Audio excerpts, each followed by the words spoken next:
Good evening and welcome to another edition of The World Today.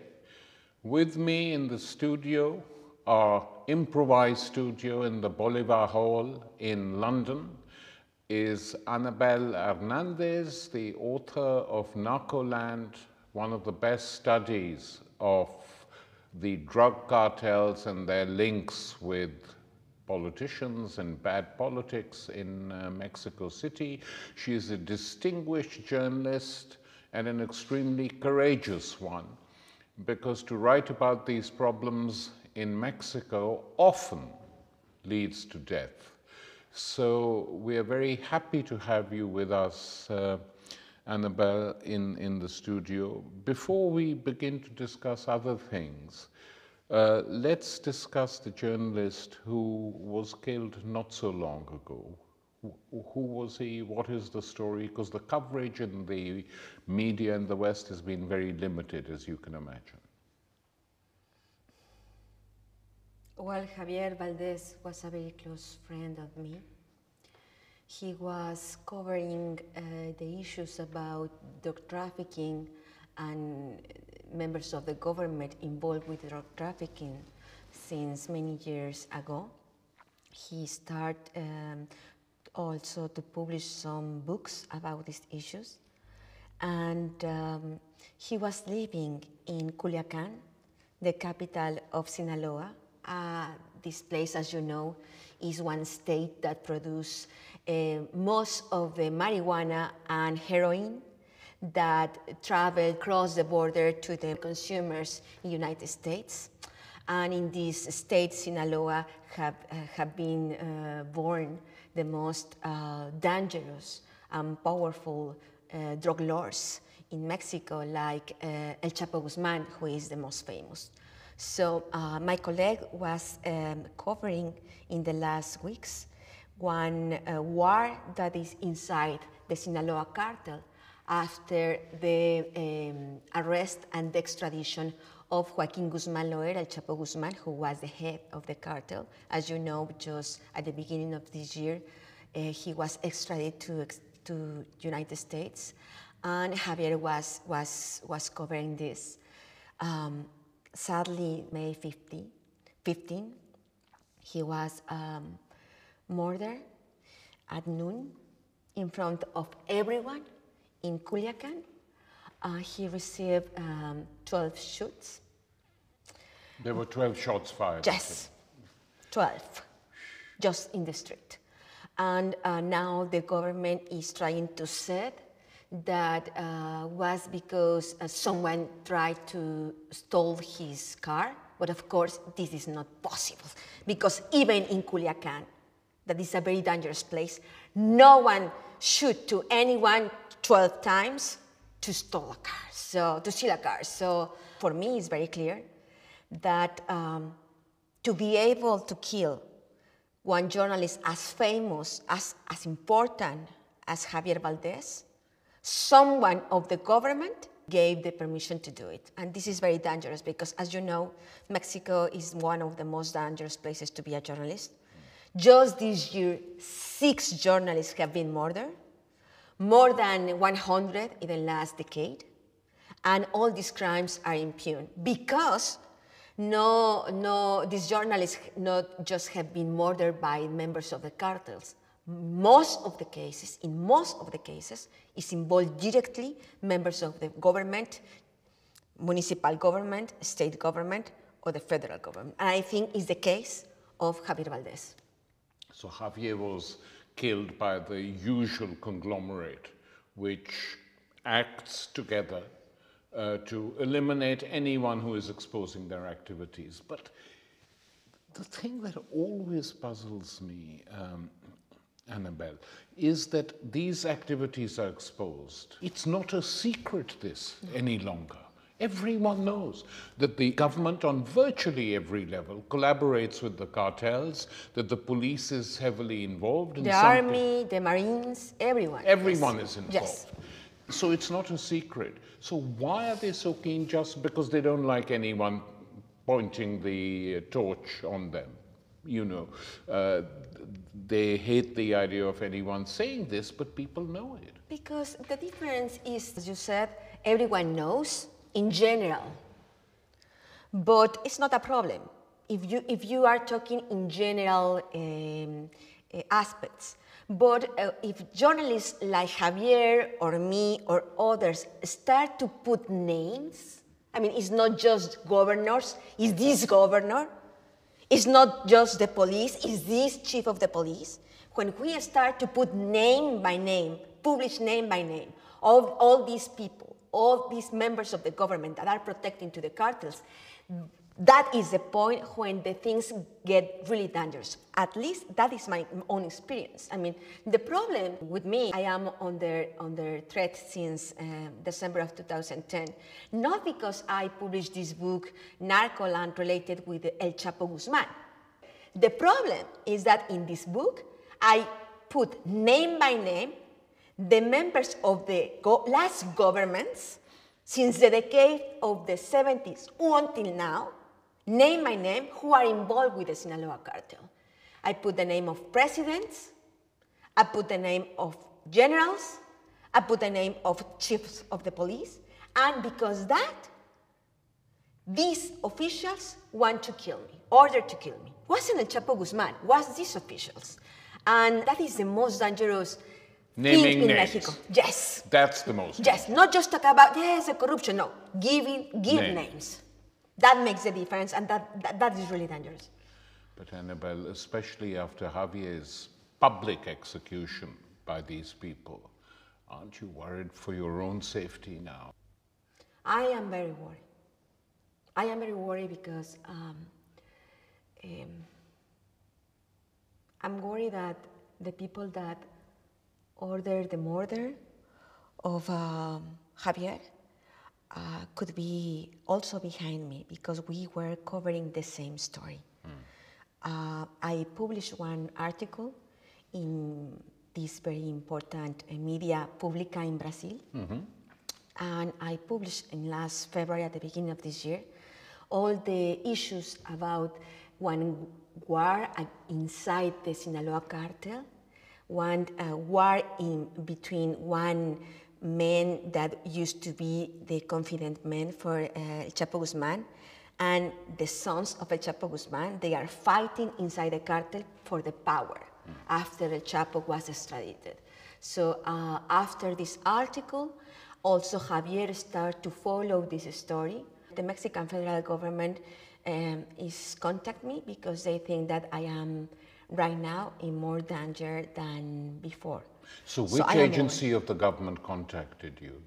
The mechanism to protect the journalists. They contact me, they send me a message telling me that it's necessary to have an urgent meeting because they are afraid that after Javier could be me the next one.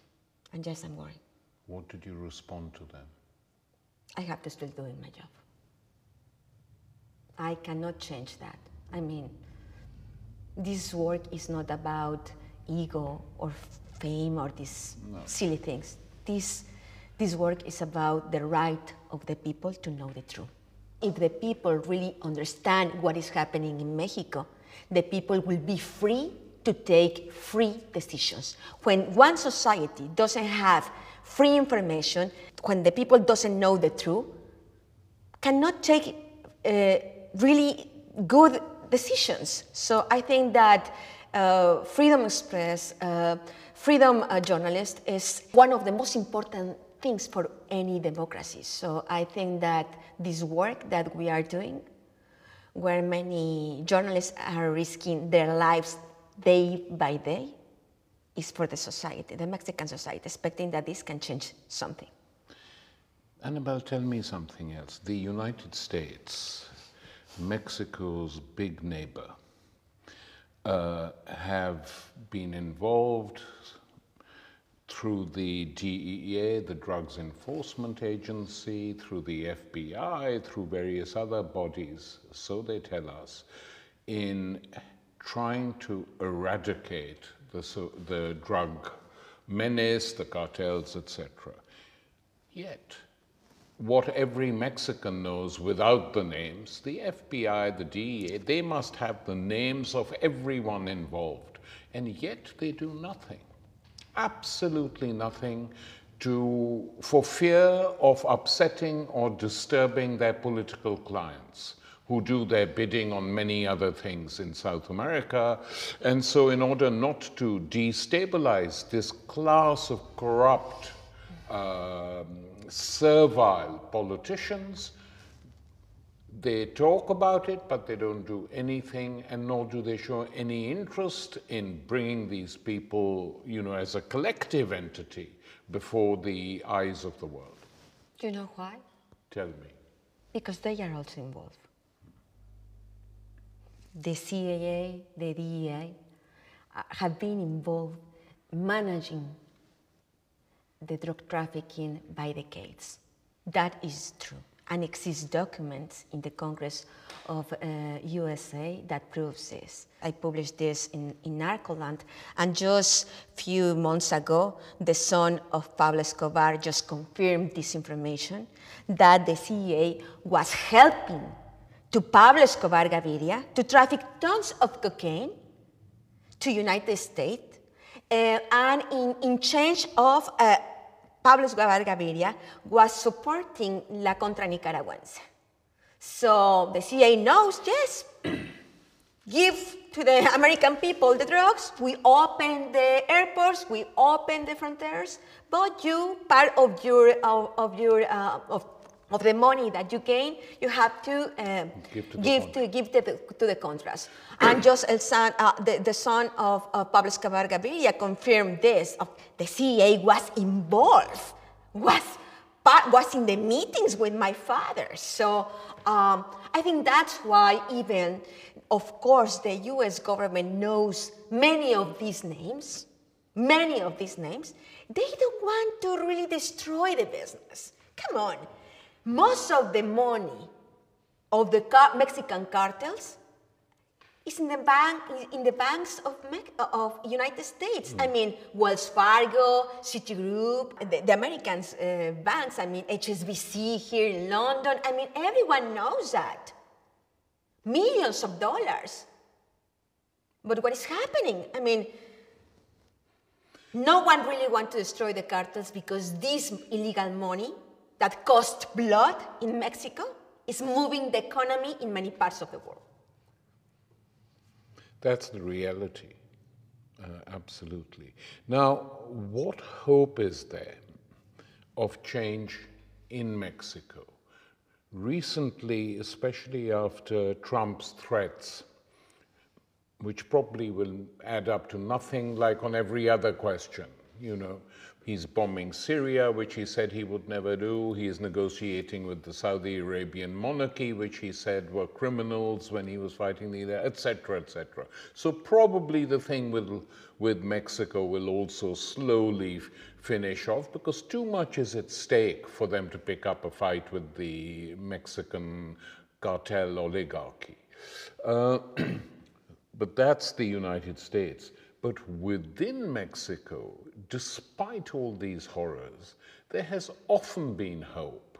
There have candidates have come from other parties, in some cases independents, the whole Zapatista movement, saying we want a different Mexico. We are fed up with living in this fashion, constantly under threat of violence in the cities, the poverty, etc., etc. Do you think there is a chance that there might be change if López Obrador is elected in the next election as president? Or will these people who are so well established creep into the pores of the new government as well, if they are allowed to be elected? Well, first I have to say that one of the biggest problems in Mexico is that the parties doesn't represent anymore to the people, to the society. The politicians, the parties are in one way, and the society want another thing. Even that, I think that López Obrador is right now our only option to break this.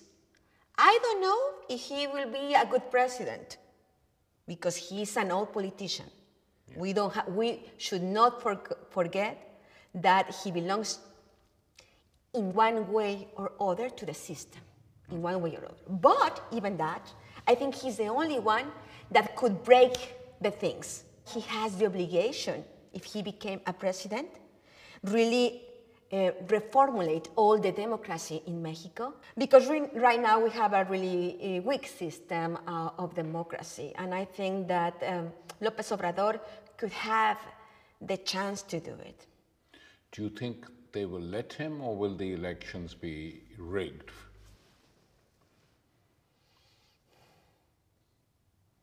I think that right now the people is really tired. They are tired. Okay. Yeah. We have right now one good experiment in Mexico.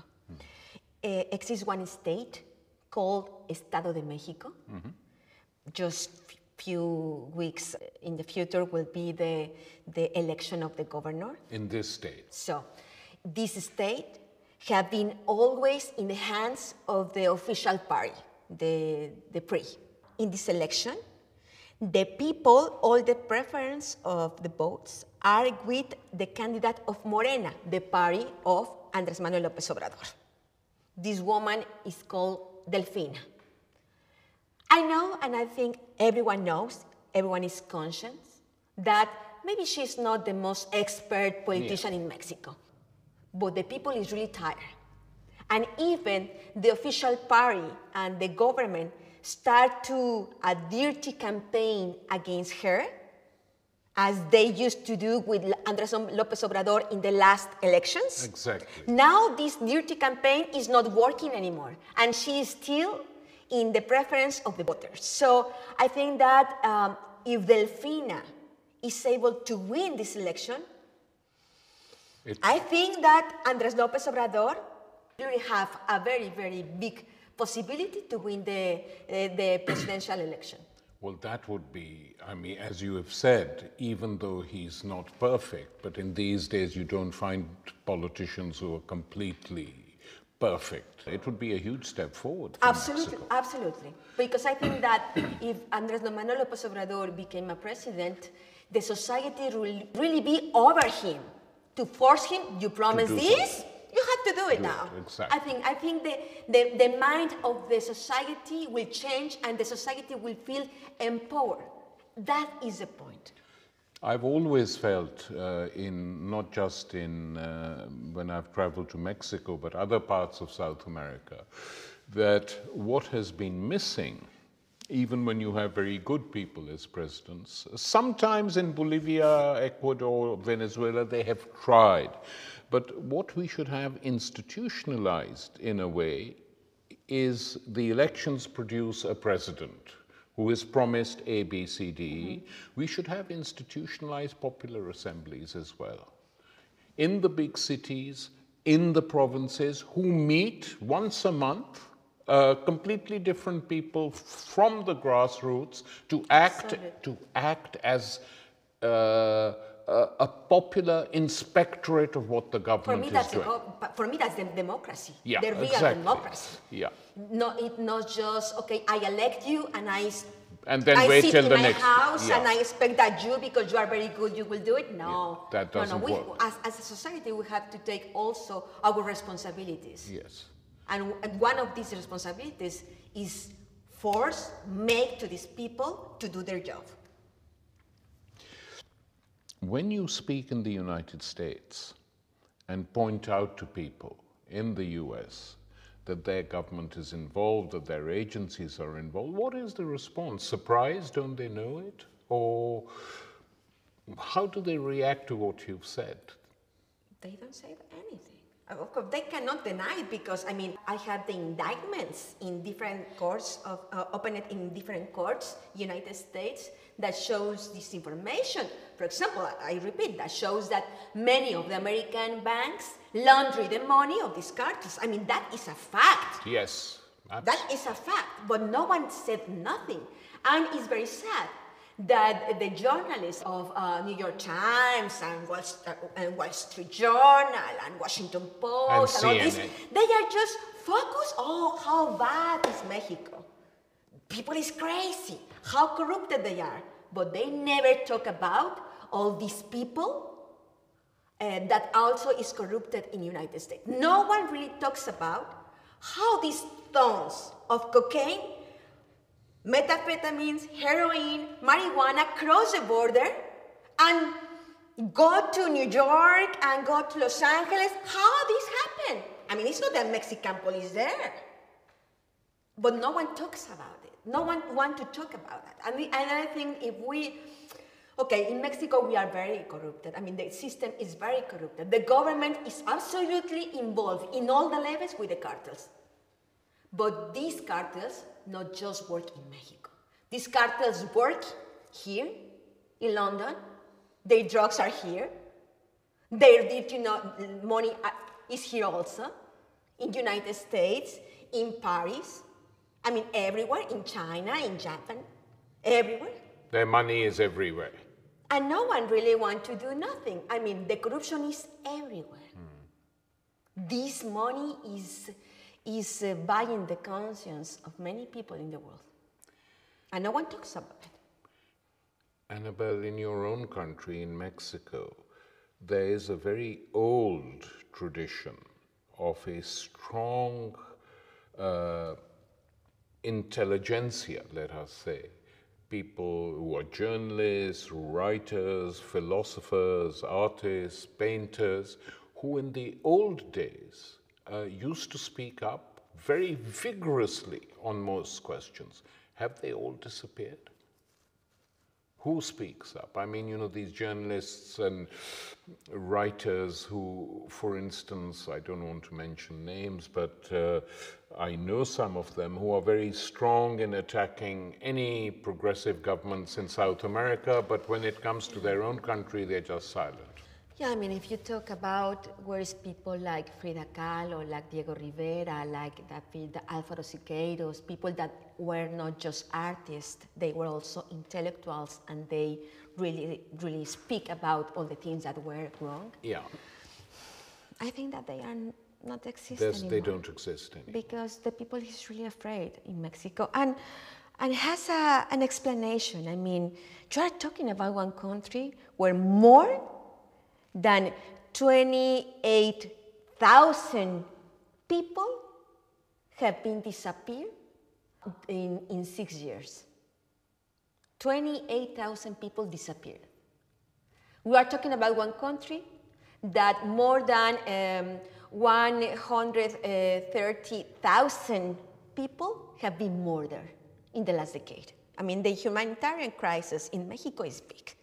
So the people is more worried about survive day by day than change or speak out about the things. Do you have hope? Yes, that's why I'm a journalist. I really believe that the truth is the beginning of the liberation for any country. And I think that for the people takes time to understand the things. I think that many things have been changing in Mexico. And I think that many people is really very upset about this. Maybe they don't talk because they are scared.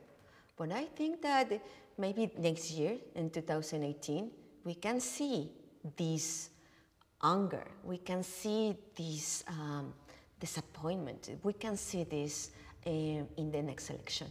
I hope so. And Anabel, the case of the missing students, the disappeared students, which became a huge campaign in Mexico, and on this, in some other parts of the world, there was some pressure. Was that ever resolved? Did the truth ever come out as to who was behind the kidnappings and killings of those students? I spent the last 2 years doing the investigation of the 43 missing students.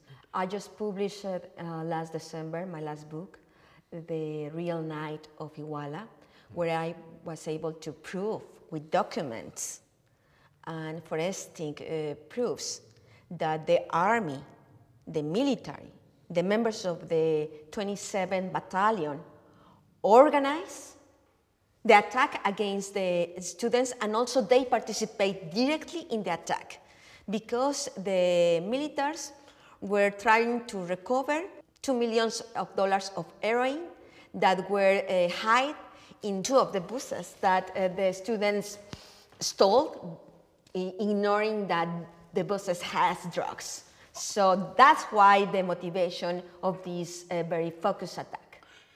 So basically what happened, the students hijacked two buses. Yes. In protest. Yes, they did it because they want to use these buses to go to the protest of October 2, that is to remember the massacre against the students in Tlatelolco. So that's why they took these two buses.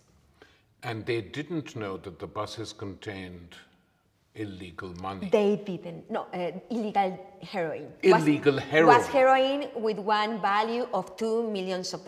And this heroin was under the control of the 27th Battalion. Yes. So they went to get their heroin back, and they killed these That's students. why they did it. And in this attack also participate the federal police, the state police, and some members of the municipal police. The Mexican government knows this perfectly. The Mexican government, since the beginning, knows that the battalion and these federal polices were involved, but instead revealed, okay, we have here a bad group of militaries. Instead said that, they protect them, and they start to arrest two innocent people. Right now, is in jail. More than 100 people arrested, supposedly because they attacked to the students. But many of these people, more than 80% of these people, have been brutally tortured to sign confessions of one crime that they didn't commit. Just unbelievable. Let me finish with one question. Let us suppose next year some good luck comes Mexico's way and López Obrador is elected president. Let us suppose that he rings some people who are honest and truthful like yourself and says, what do you think the first things I should do to try and solve some of these bloody problems? What would be your advice?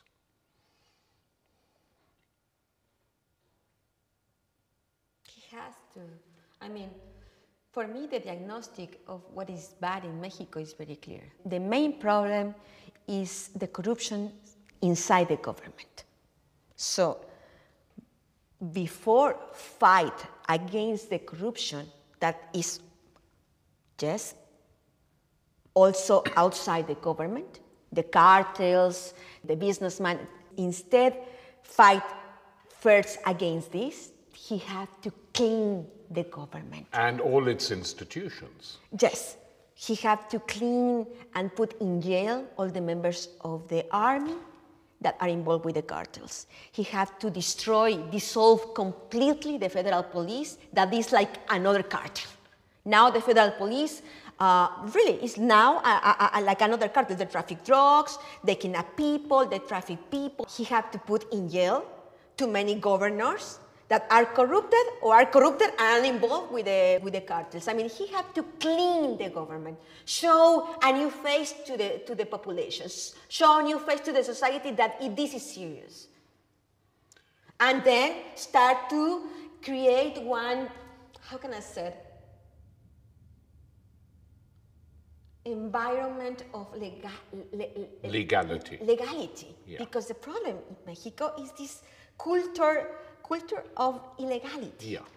That is a problem. Yes, it's a problem. But for resolve this problem, you have to show as a government one real clean face. And then I think that the society will say, okay, I will start to pay my taxes. I will start to pay my fines. Everything because I'm watching that you are serious about the law. Anabel Hernández, thank you very much. It's been a great pleasure talking to you, and please do take care of yourself. Thank you.